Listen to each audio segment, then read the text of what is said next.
Good afternoon all of you, welcome to my YouTube channel. Students, जैसा कि आज बात करने वाला हूँ कुछ जीके ट्रिक्स पे। वो जीके ट्रिक्स हमारे लिए कितना इंपॉर्टेंट है, क्यों इंपॉर्टेंट है, क्यों पढ़े। बिकॉज आप ये समझो कि हमारे लिए कंपटीशन के लिए तैयारी जो कर रहे होते हैं उनके लिए ज़रूरी है। कुछ ऐसे बच्चे होते हैं जो अभी बोर्ड की तैयारी करते हैं, तो वहाँ भी कुछ क्वेश्चन पूछा जाता है उस टॉपिक का। तो मैं अभी आपके सामने आज जीके ट्रिक्स की बात करने वाला हूँ। चलिए ध्यान दीजिएगा, आज का जो टॉपिक रहेगा हमारा जीके ट्रिक्स। तो शुरू करते हैं। यानी पहला आपका जीके ट्रिक्स में क्या होगा, पहला जैसे पूछा जाए आपसे, कभी भी पूछ लिया जाए कि भारतीय प्रमुख नदियों के नाम बताइए। भारतीय प्रमुख नदियों के नाम आपसे अगर पूछ रहा है पेपर में, तो आप ये समझ लीजिएगा आपको करना क्या है, आपको कुछ खास नहीं करना, एक छोटा सा ट्रिक याद रखना है। वो ट्रिक क्या है, मैं यहाँ पे छाप रहा हूँ, आप सभी भी छापते हो। चलिए, तो ट्रिक जो है वो है आपका ब्रह्मा की गोद में तनय गंगा। ब्रह्मा की गोद में तनय गंगा। तो ये आपका पहला ट्रिक है। अब आप समझिएगा, ब्रह्मा की गोद में यानी ब्रह्मा जी के गोद में, तनय मतलब होता है बेटा, पुत्र ये पर्यायवाची हिंदी वाले जो भी है ना, हिंदी पढ़ने में जो अपना माइंड सेटअप करके रखा, जो लड़का पढ़ता होगा डेली बेसिस पे, पर्यायवाची विलोम संज्ञा तमाम ऐसे टॉपिक उसको यहाँ पे मालूम होगा। तो चलिए आगे बढ़ते हैं, पहले डिस्कस करते हैं ब्रह्मा। तो ब्रह्मा से हो जाएगा आपका ब्रह्मपुत्र। क्या हो जाएगा यहाँ पे, ब्रह्मा का हो जाएगा ब्रह्मपुत्र। ठीक है, समझ रहे हैं आप आसानी से। इसी क्रम में की से हो जाएगा, यहाँ पे की फॉर कृष्णा लिख दोगे आप। कृष्णा नदी तो आप जानते ही हो, यानी इसकी विशेषता क्या है, यहाँ हीरे पाए जाते हैं। कृष्णा नदी, कृष्णा और कावेरी में ये जिसमें हीरे पाए जाते हैं, ऐसा कुछ आपने पढ़ा भी होगा। आइए, गोद से बनता है आपका गोदावरी। गोद से क्या बन जाएगा, गोदावरी। तो गोदावरी आप नदी जानते ही हो।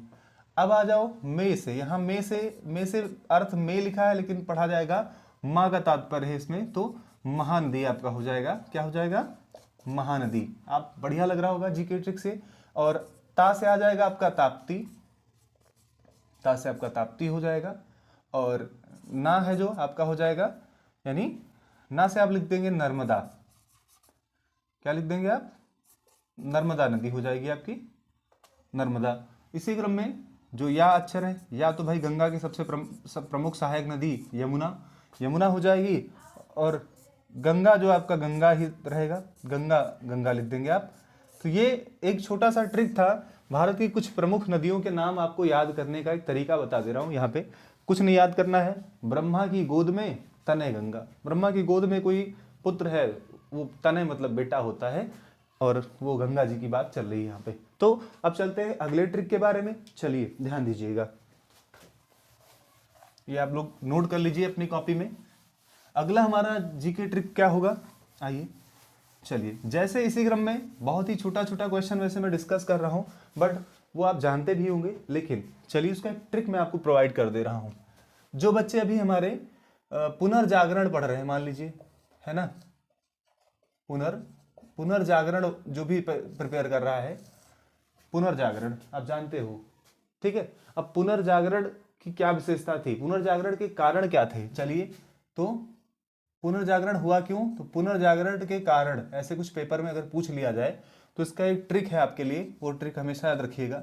वो ट्रिक क्या है, मानो तू नए धर्म छाप। क्या है, मानो तू नए धर्म छाप। अब ये एक छोटा सा ट्रिक है, इसको समझ लिया तो समझ लो आपको तैयारी आपकी अच्छी हो जाएगी। आपको क्या करना है, आपको बहुत ज़्यादा याद नहीं करना पड़ेगा कि आप पूरा प्रोसेस चल रहे हो, हेडिंग टू हेडिंग पढ़ रहे हो, टाइम इन्वेस्ट कर रहे हो, तो कम समय में आपकी तैयारी अधिक हो जाएगी अगर आप ये ट्रिक फॉलो कर ले रहे हैं तो चलिए शुरू करते हैं। यहाँ पे आगे क्या करना है, माँ से हो जाएगा, यानी मानव से हो जाएगा मानवता का प्रचार प्रसार। क्या हो जाएगा, मानवता का प्रचार। अब आप समझ रहे होंगे कि ये मानवता का प्रचार कब हुआ था, क्यों हुआ था। अब आ जाइए तू से, तो तुर्कों का कुस्तुनतुनिया पर अधिकार। क्या होगा, तुर्कों का कुस्तुनतुनिया पर अधिकार।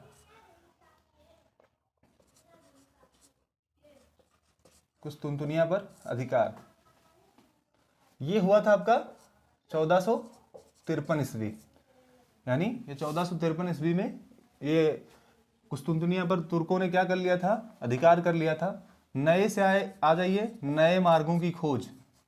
ये जो नए मार्ग की खोज की गई, इसने भी पुनर्जागरण में एक अहम भूमिका निभाई। नए मार्गों कर दो इसको, नए मार्गों की खोज।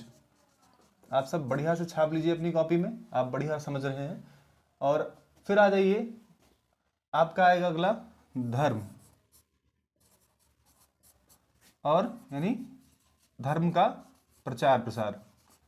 अब ईसाई धर्म का जो प्रचार प्रसार हो रहा था, उसमें कुछ बातें ऐसी बताई गई जिसमें अब आप जान लीजिए कि जब तक सिस्टम में क्या कहे कि जब सर्वहारा का अधिनायकवाद आप पढ़िए, कभी रूसो को पढ़िए या कभी मॉन्टेस्क्यू का विचार पढ़िए, तो ये सब ऐसे विचारक थे जिन्होंने किसी भी क्रांति में आग में घी डालने का काम किया था। अब आपको मालूम होना चाहिए कि क्रांति क्या होती है। क्रांति पता है सभी बच्चे जिनका भी सिलेबस है, जिन्होंने विश्व युद्ध पढ़ा या फ्रांस की क्रांति पढ़ी, रूस की क्रांति पढ़ी, तो क्रांति का एक छोटा सा परिभाषा ये समझ लो, किसी चीज में परिवर्तन। आप कोई परिवर्तन चाहते हो तो क्या करते हो, उसका विरोध करोगे। तो परिवर्तन करते हो तो आमूलचूल परिवर्तन ही क्रांति कहलाती है। लेकिन अगर दूसरी भाषा में आपको समझाया जाए तो आप क्या कहेंगे, किसी भी सिस्टम के अगेंस्ट आप क्या करते हो, यानी क्रांति किसी भी सिस्टम में एक सामूहिक प्रयत्न होता है उसको परिवर्तित करने के लिए, है ना, एक सफल प्रयास होता है जिसमें हम एक सफल प्रयास करते हैं ताकि वो हमारा जो भी हमारी मांगे होती, डिमांड होती, वो सफल हो सके। तो चलिए आगे शुरू करते हैं आगे के काम में। छा से आएगा छापे खाने का आविष्कार, है ना। छाप से क्या लिखिएगा, छापे खाने का आविष्कार, ठीक है, छापे खाने का आविष्कार। तो ये बहुत इंपॉर्टेंट है भाई। अब समझ लीजिए, जब चाइना ने सबसे पहले कागज का आविष्कार किया, चीन से कागज पैदा हुई और छापे खाने का आविष्कार हुआ। गुटेनबर्ग जो थे छापे खाने के आविष्कारक माने जाते हैं। अब समझिए, पहले लोगों का लिखने का जो प्रोसेस था, ताम्रपत्र पे और पत्तियों पे, दीवारों पे ऐसे कुछ लिखते थे ना, कागज तो होता नहीं था। तो चाइना ने सबसे पहले कागज पैदा किया था, ये बात याद रखिएगा। अगर क्वेश्चन पूछा जाता है कि किस देश से कागज का आविष्कार होता है, तो चीन से होता है, ठीक है। अगर पूछा जाए छापे खाने का आविष्कारक कौन था, तो गुटेनबर्ग था। अब आगे समझिएगा कि जब छापे खाने का आविष्कार हुआ तो किताबें अधिक आई। किताबों के आने से जब दार्शनिक जो थे, उनके विचार थे, वो पुस्तकों में आने लगे। इससे क्रांति में एक और ऊर्जा का संचार हो गया। अब ये समझिएगा कि आग में घी डालने का काम किया था हमारे फिलोसफर जो थे, जो भी दार्शनिक थे, उनके विचारों ने, ठीक है। छोटा सा एक मैं थॉट बताता हूं। एक बार कार्ल मार्क्स का नाम तो आप सभी नहीं जानते होंगे, जो जानते हैं वो अच्छी बात है, जो नहीं जानते हैं मैं बता दे रहा हूं। कार्ल मार्क्स एक बहुत बड़े दार्शनिक थे। तो अब उन्होंने एक विचार दिया था कि दुनिया के मजदूरों एक हो जाओ। अब जब दुनिया में देखा गया मजदूरों का शोषण हो रहा था ना, तो क्या हुआ कि उन्होंने लोगों को जगाने का काम किया। तो खैर उन सब बातों को मैं नहीं करता हूं। अभी यहाँ पे बेटा पुनर्जागरण के कारण की बात कर ली है मैंने। ये एक बहुत अच्छा ट्रिक मैंने बता दिया है, मानो तू नए धर्म छाप। सिर्फ आपको इतना याद रखना है, ठीक है। आगे चलते हैं नए टॉपिक पर। आप बढ़िया समझो और ज़्यादा से ज़्यादा शेयर करिए इस टॉपिक को। और जो हमारे इंग्लिश के क्लासेस में लेता हूँ वो भी आप आराम से देख लिया करें, ताकि आपके लिए बहुत अच्छा उपयुक्त हो। बेहतर विकल्प है कि आप डेली बेसिस पे वॉच करिए। इवन मैंने स्टूडेंट्स से कहा था कि आज का क्लास कुछ अलग होगा, तो मैंने जीके ट्रिक्स आपके लिए प्रोवाइड कर दी है। अब चलिए बात करते हैं, जैसे कि हमारा हो गया संविधान। संविधान की विशेषताएं, अगर शॉर्टकट में याद रखना है, संविधान की विशेषताएं। एक वीडियो मैंने बनाया था इस पे, तो वो बहुत ही मिडिल में है, तो मैं उसका छोटा ट्रिक ही डिस्कस कर रहा हूं। मैं सिर्फ ट्रिक्स की बात चल रही है। तो संविधान की विशेषताएं अगर पेपर में पूछी जाती है तो आप क्या लिखिएगा, यहाँ पे सरल शब्दों में लिख लो, लो, ली, स, का, धा, हे, मूल, ठीक है। समझ रहे हैं, लो, ली, सकधाए, मूल। तो आप क्या लिखिएगा, लो से लिख दीजिए लोक प्रभुता पर आधारित संविधान, ठीक है। आप कम समय में अच्छी तैयारी कर सकते हो, लोक प्रभुता पर आधारित संविधान, ठीक है, हाँ, आधारित संविधान, ठीक है। दूसरा क्या आएगा, अब आप सबको पता है, ली से हो जाएगा लिखित संविधान। छापते हुए चलिए अपनी कॉपी में, लिखित संविधान, ठीक है। इसी क्रम में दूसरा आ जाएगा सा से, तो संवैधानिक संशोधन हो सकते हैं हमारे संविधान में, यानी संशोधन किया जा सकता है, संवैधानिक संशोधन की बात की जा सकती है। जैसे कि धारा 370 अभी हाल ही में संशोधित करके उसकी कुछ नियम थे जो परिवर्तित कर दिए गए या कि पूरी तरह उसको हटा दिया गया वहां से कश्मीर से। अब बात करते हैं का से आपका हो जाएगा कठोर संविधान। भाई कठोर तो है हमारा संविधान, साथ में लचीला भी है ना, यानी यहाँ पे दंड का प्रावधान है तो माफी भी मिलती है, ठीक है। इसी क्रम में यानी आ जाइए धा से, ये सबसे बड़ा इंपॉर्टेंट है, धर्मनिरपेक्ष, है ना, धर्मनिरपेक्ष। अब धर्मनिरपेक्ष हमारे भारत का इवन कोई धर्म नहीं है तो धर्मनिरपेक्ष की बात कर ली गई है। अब आगे आइए, ध्यान दीजिएगा, एकल, ये ए से बनेगा एकल नागरिकता। एकल नागरिकता, भारत के किसी भी कोने में रहने वाला व्यक्ति भारत का ही नागरिक कहलाता है। ये आपके संविधान में लिया गया है इंग्लैंड के संविधान से। इवन हमारा संविधान उधार की थैली कहा जाता है, समझिएगा इसको क्या कहते हैं, उधार की थैली। यानी और अगर दूसरी भाषा में कभी तुमसे कोई पूछता है कि पॉलिटिशियन क्या होते हैं या राजनीति में जो पीछे पीछे लगने वाले लोग होते हैं क्या, उनको अगर सरल शब्दों में कहें तो ब्रोकर्स ऑफ आइडियाज कहा है हमारे कुछ पॉलिटिशियन जो हमारे बड़े थिंकर है ना, उन्होंने कहा है विचारों के दलाल। अब समझना विचारों का दलाल कौन होता है, सीधी सी बात है, अगर ये समझना कि विचारों की दलाली करता कौन है। जैसे कोई बड़ा नेता है, उसने कोई बात बोल दी, अब नीचे जो उसके चाटुकारिता करने वाले लोग हैं ना, वो पीछे पीछे उसकी बात को लेकर के जनता तक पहुंचाते हैं कि अरे भैया फला आदमी ऐसे, फला हमारे, अब नेताजी का नाम लेता होगा जो भी है, पार्टिकुलरली मैं किसी का नाम नहीं ले रहा हूं, तो इस तरह वो दलाली करता है उसके विचारों का। तो विचारों की दलाली करने वाले को हम क्या कहते हैं, वहां पे एक समझ लीजिए वो राजनीति के पार्ट में ही आते हैं। आगे बढ़ता हूं, खैर मैं राजनीति से बहुत अभी परे आदमी हूं। मूल की बात कर लूं बच्चों तो आपका आएगा मूल अधिकार या मूल कर्तव्य।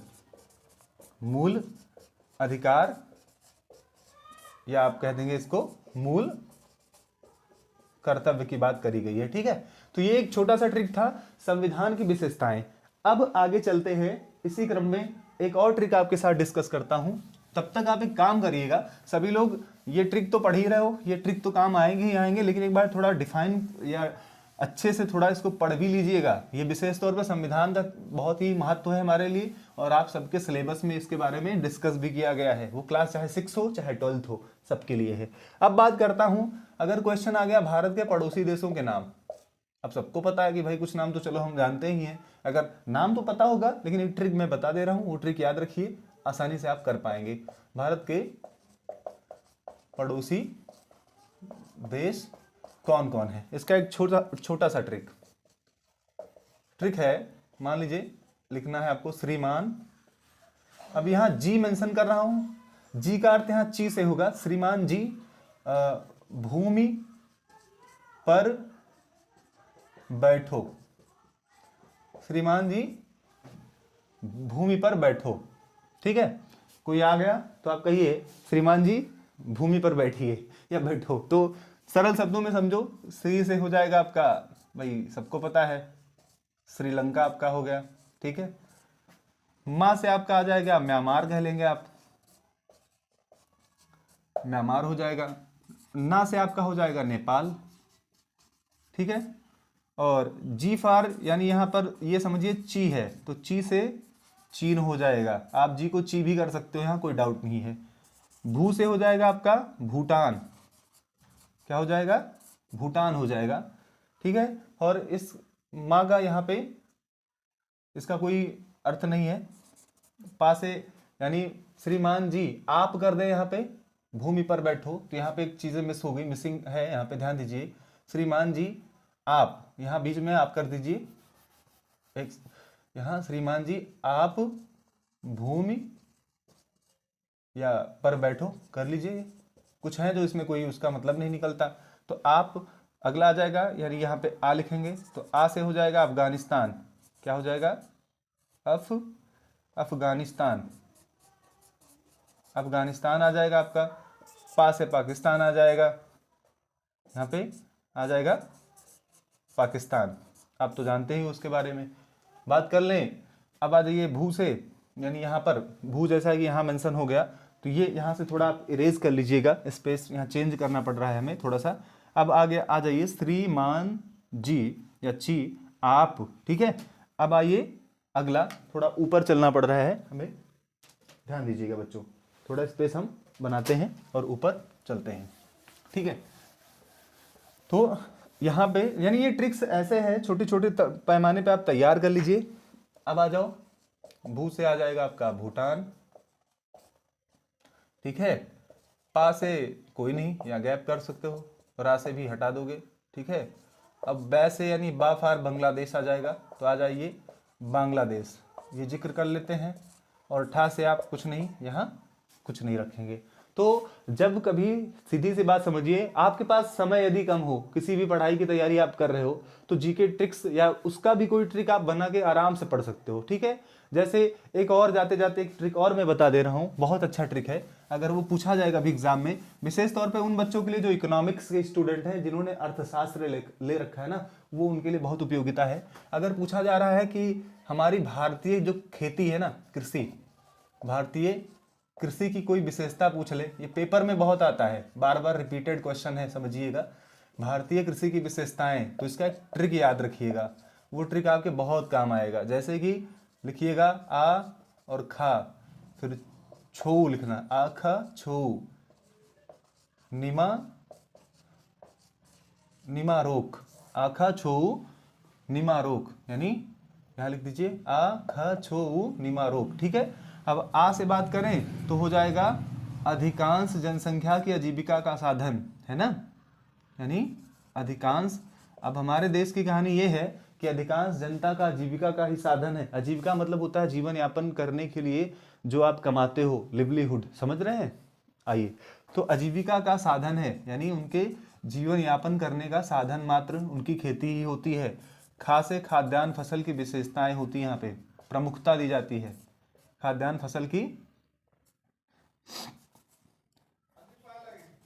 फसल की यहाँ पे प्रमुखता दी जाती है। यहाँ लोग ज्यादातर धान और गेहूं पैदा करने की बात सोचते हैं। इंडिया की कहानी यही है हमारे। छो से हो जाएगा आपका छोटी जोतें, भाई यहाँ ज्यादातर लोग हैं, यानी छोटी जोतें।